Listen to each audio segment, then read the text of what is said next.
Na semana passada, minha colega de quarto, Becca, me surpreendeu com uma notícia chocante. Ela descobriu que está grávida de 7 meses. Eu estava completamente atonita, pois em nenhum momento durante esses meses ela havia mencionado qualquer suspeita ou sinal de gravidez. Becca sempre foi muito reservada sobre sua vida pessoal, mas essa revelação foi um verdadeiro choque. Ela me mandou uma mensagem urgente dizendo que precisávamos conversar, e eu, ingenuamente, presumi que ela estava planejando se mudar para um lugar maior antes do nascimento do bebê. Quando nos sentamos para conversar, Becca foi direto ao ponto.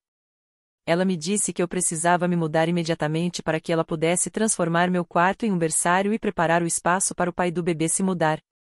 Fiquei sem palavras. Eu mal conseguia pagar o aluguel atual com meu salário miserável, e os preços dos apartamentos na nossa área eram exorbitantes ou completamente inabitáveis.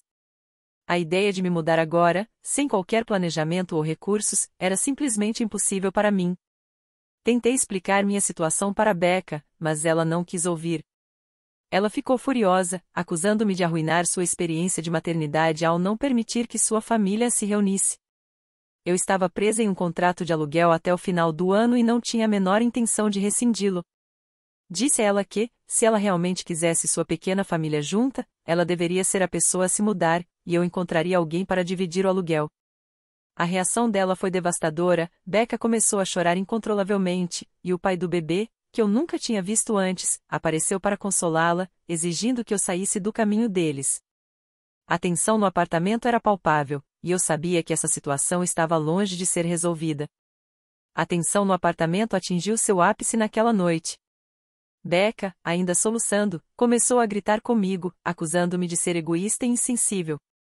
Ela disse que eu estava arruinando o momento mais importante da vida dela e que, ao me recusar a sair, eu estava destruindo a chance dela de formar uma família. O pai do bebê, um homem que eu nunca tinha visto antes, entrou no quarto e, com uma expressão severa, me disse que eu precisava sair imediatamente. Ele parecia estar tão desesperado quanto Becca, e a pressão que ambos exerciam sobre mim era sufocante. Eu tentei manter a calma e explicar novamente minha situação, mas Becca não queria ouvir. Ela começou a jogar minhas coisas no chão, dizendo que se eu não saísse por bem, ela me expulsaria à força. Foi um momento de pura loucura. Eu nunca tinha visto Becca tão descontrolada. O pai do bebê tentou acalmá-la, mas ela estava inconsolável. A cena era caótica, e eu me sentia completamente impotente. A única coisa que eu podia fazer era tentar proteger minhas coisas e me defender verbalmente.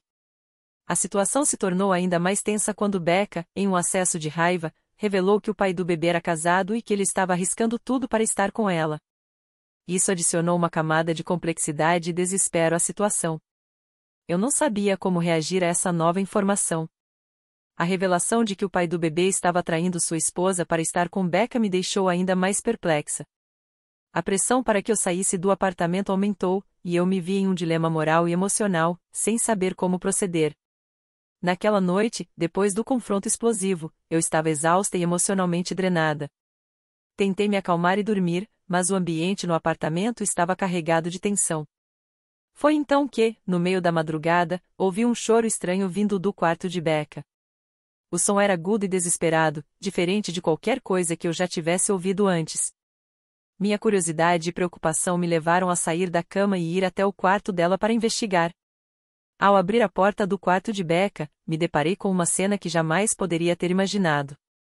Becca estava sentada na cama, segurando um bebê recém-nascido nos braços. O pai do bebê estava ao lado dela, com uma expressão de puro desespero. "O que está acontecendo aqui?" perguntei, incrédula. Becca olhou para mim com lágrimas nos olhos e começou a explicar, sua voz trêmula de emoção. "Eu menti para você. Eu não estou grávida de 7 meses. Na verdade, eu já tive o bebê há uma semana. Eu estava com medo de te contar porque não sabia como você reagiria." A revelação me deixou completamente atonita. Tudo o que eu pensava sobre a situação mudou em um instante. Becca continuou, explicando que o pai do bebê era um homem casado e que ele não podia ficar conosco. Ela estava desesperada, sem saber o que fazer ou para onde ir. A situação era muito mais complicada do que eu poderia ter imaginado. Eu me senti dividida entre a raiva pela mentira e a compaixão pela situação desesperadora de Becca. Sabia que não poderia simplesmente deixá-la na mão, mas também não podia me mudar sem ter para onde ir. A complexidade da situação exigia uma solução que eu ainda não conseguia vislumbrar. Diante da revelação chocante, percebi que precisávamos encontrar uma solução rapidamente. Na manhã seguinte, decidi conversar com o proprietário do apartamento. Expliquei a situação delicada em que nos encontrávamos, enfatizando a urgência e a complexidade do caso. Para minha surpresa, ele foi compreensivo e nos concedeu um prazo maior para resolvermos a questão. Isso nos deu um pouco de tempo para respirar e pensar em alternativas viáveis. Enquanto isso, comecei a procurar por recursos e apoio para mães solteiras. Pesquisei organizações locais que ofereciam assistência financeira, aconselhamento e até mesmo moradia temporária para mulheres em situações semelhantes à de Becca. Também entrei em contato com alguns amigos e familiares, pedindo ajuda e sugestões. A resposta foi positiva, e logo tínhamos uma lista de opções que poderiam nos ajudar a superar essa crise. Becca, embora ainda emocionalmente abalada, começou a colaborar mais ativamente na busca por soluções. Paralelamente, eu também comecei a procurar um novo lugar para morar, caso fosse inevitável me mudar.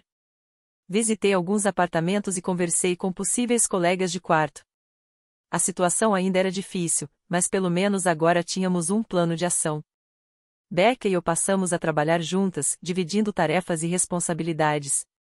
Aos poucos, a tensão no apartamento diminuiu, e começamos a ver uma luz no fim do túnel.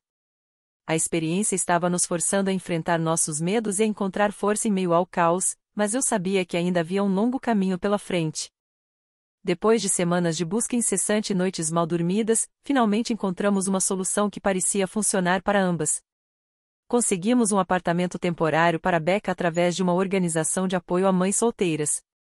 O local era modesto, mas seguro e acolhedor, oferecendo a ela e ao bebê um ambiente estável para começar essa nova fase de suas vidas. O pai do bebê, embora ausente fisicamente, concordou em fornecer suporte financeiro, o que aliviou parte da pressão sobre Becca. Com Becca e o bebê instalados em seu novo lar, eu pude me concentrar em encontrar um novo lugar para mim. Felizmente, um amigo de longa data estava procurando alguém para dividir o aluguel, e a localização era conveniente para ambos. Mudamos nossas coisas e, em pouco tempo, estávamos adaptados às nossas novas rotinas. A transição não foi fácil, mas a sensação de alívio e a certeza de que havíamos superado um grande obstáculo nos deram forças para seguir em frente. A experiência nos transformou de maneiras que nunca poderíamos ter previsto. Becca e eu, que começamos como simples colegas de quarto, agora éramos amigas íntimas, unidas por uma jornada de desafios e superação. Através das dificuldades, aprendemos a confiar e a apoiar uma a outra de maneiras profundas e significativas. A situação que inicialmente parecia insustentável acabou nos ensinando lições valiosas sobre empatia, resiliência e a importância de estar presente para aqueles que precisam. E, embora nossas vidas tenham seguido caminhos diferentes, a amizade que construímos durante esse período difícil se tornou uma das conexões mais fortes e duradouras de nossas vidas. O que achou dessa história? Você acha que eu realmente estava errado? Qual seria seu conselho para mim? Me deixe saber nos comentários. Se você gostou desse vídeo, demonstre seu apoio ao canal deixando seu like e um comentário e considere ser um membro do canal clicando aqui embaixo no inscreva-se. Muito obrigada a todos por assistirem até aqui.